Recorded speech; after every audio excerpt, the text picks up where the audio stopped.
We continue to interview candidates looking to represent Lethbridge on City Council. Today we have the opportunity to chat with Mike Schmidtler. So good to have you with us, Mike. Yeah, thanks for having me, Paul. Yeah, this will be fun.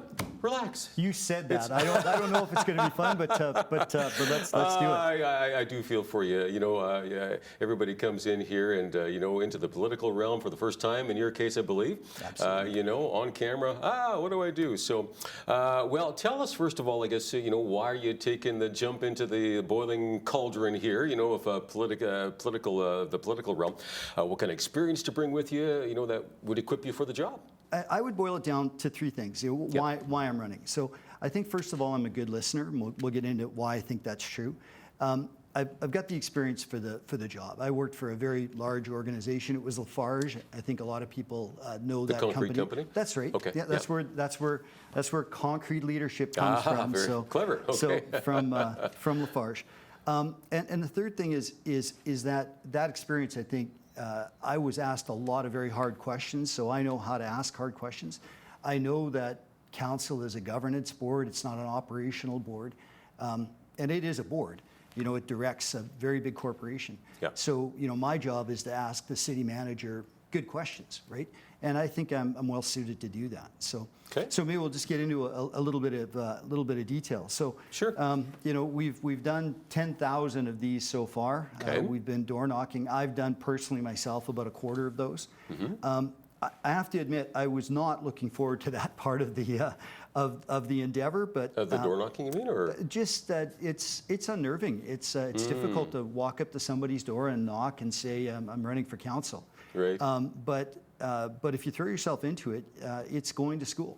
You know, you really do learn what's on people's minds. So I've been doing that, and I have to tell you, two recurring things come up. I have to say that, you know, people say they don't want another bike lane that serves a few dozen people. They want a third bridge.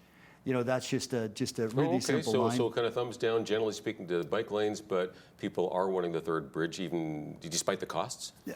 Well, we'll get into that. Yeah. We'll get into No, they don't want their taxes to go up, but they want a third bridge. But we're going to get into some ways that we can maybe do that, right?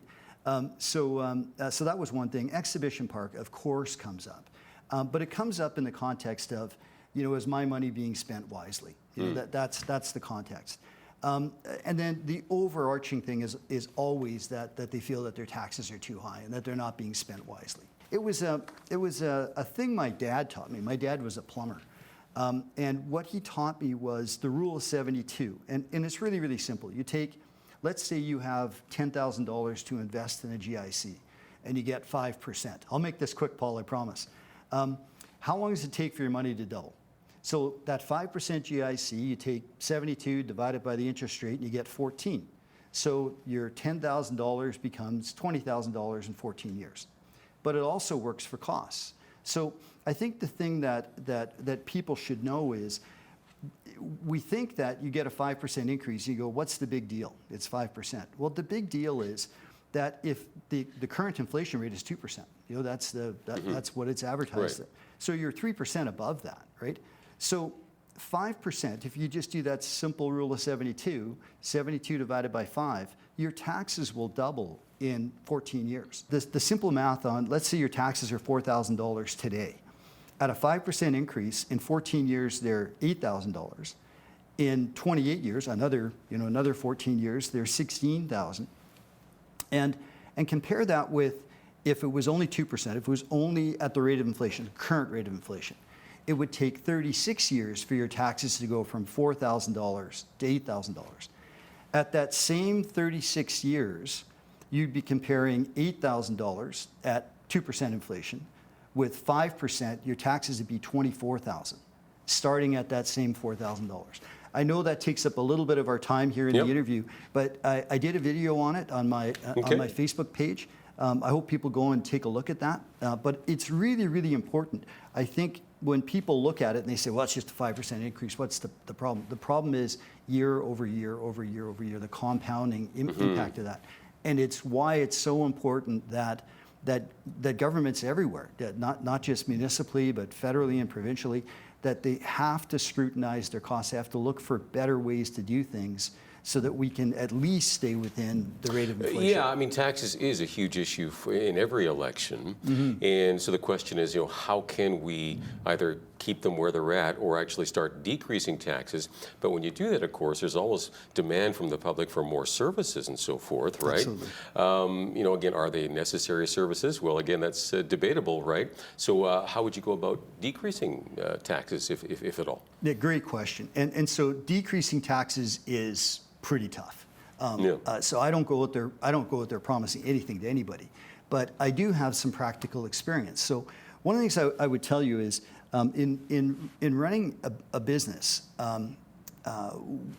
especially the business that we ran here in Lethbridge, I had the privilege of working with, not directly with the city, but indirectly. The city put out a contract, sidewalk, curb, and gutter. When it needs to be replaced, it cracks up in front of your house. It isn't a city employee that comes out and replaces that. It's a contractor that comes out. Okay. It'd be McNally or Tallstrip. Others have bid on that contract. But the city's done that for decades. And I can tell you, because I supplied concrete to at least one of those contractors, it was a really, really, really competitively bid contract. The margins were razor thin. Okay. And yet, when you go to something like paving, and this is the paving season, as we're all well aware, you go around and I think they do good work. I'm not making any comment about the quality of the work, but it's all city employees. It's city paving equipment. It's city trucks. It's all city employees. And I think that can be, why could that not be contracted out? It's just an example, but it's a lived example. It's not theoretical. It's one that I've actually lived. So that, in your view, that could actually reduce the city's costs and again reduce taxes potentially. Absolutely, and I think there's always been this misnomer that when if you do something a different way, you're automatically reducing the level of service, and I don't buy that. I don't buy that. The sidewalk, curb and gutter work that I've seen looks very, very good. So I think that contracting out is a potential. And Paul, what I would say is, if I'm aware of that through my business experience, that's just one example. There's likely dozens of other examples where we could look at contracting out. We could look at doing things a different way than we currently do it. And let me just add some meat on those bones. And I took a fair bit of flack when I put this on my Facebook page, but Coaldale, for instance, they put out a comparison of 8 municipalities and what the salaries and wages are per capita, right? So they just take the total bill and they divide it by the number of people. And that way you can compare community against community. Now, I'm not vouching for what municipalities they picked, but in that comparison, Lethbridge was number one. We had the highest salaries and wages per capita. They had, they looked really good in that one. They were the lowest, and they picked the comparators, of course. But that wasn't the important thing to me, that they were less than half of ours.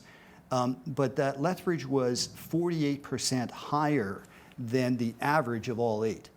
Now, anybody can go and they can do that comparison, and I would welcome anyone to do that. But Coaldale puts it right on their website. And that's why I bring up, when you ask me the question, there is a way that I'm aware of with some contracting out that I think we can provide at least the same level of service, and I think we can provide it at a lower cost. But when you look at one of the biggest challenges I think Lethbridge has, it's around salaries and wages. And so I think that's the. Are you hearing that? Sorry to interrupt you. Are you hearing that from the doorstep? As you're knocking on doors, saying, we're paying employees too much, or here's how I would answer it. Both on the doorstep and from business people that I know. Okay. I don't know of a business person in Lethbridge that doesn't have a story of an employee being picked off by the city of Lethbridge at way more money than they could pay. I have an example of it. Great guy, maintenance guy. I probably shouldn't bring that up because you can figure out who he is. Okay. But great guy. We really hated to lose him, but we didn't have a prayer of meeting that kind of a wage. Right. And so they came to the city, as they should, right? They should seek out the best compensation. Yeah, well, of course, personally, we want to do our best, right? But yeah. Okay. But as a taxpayer, do I really want to be competing against my own tax dollars? So that was one of the things that I wanted to point out. So It's a bit of a harsh thing to say, but if you're struggling to keep your wages and salaries under control, maybe you should have less wages and salaries to control. And you do that through things like contracting out. Okay. Well, we're up against the clock a bit here. I wanted to throw this out as well. Your thoughts on, again, the homeless situation in our city.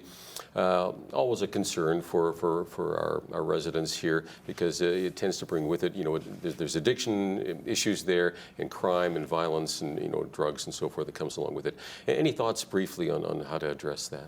Yeah, so it's a big nut to crack. And again, I always want to come back to, I don't want to cut the services that, we need all these services. If I've learned anything knocking on doors, is there's a lot of need out there. But two things. The supervised consumption site, to me, was just like the movie. If you build it, they will come. And that's what happened. I remember asking people at the time, well, if you don't want the supervised consumption site here, do you want 188 people to lose their jobs? Well, no, that's not the goal. But the goal isn't that. The goal is to solve the problem, right? Yep.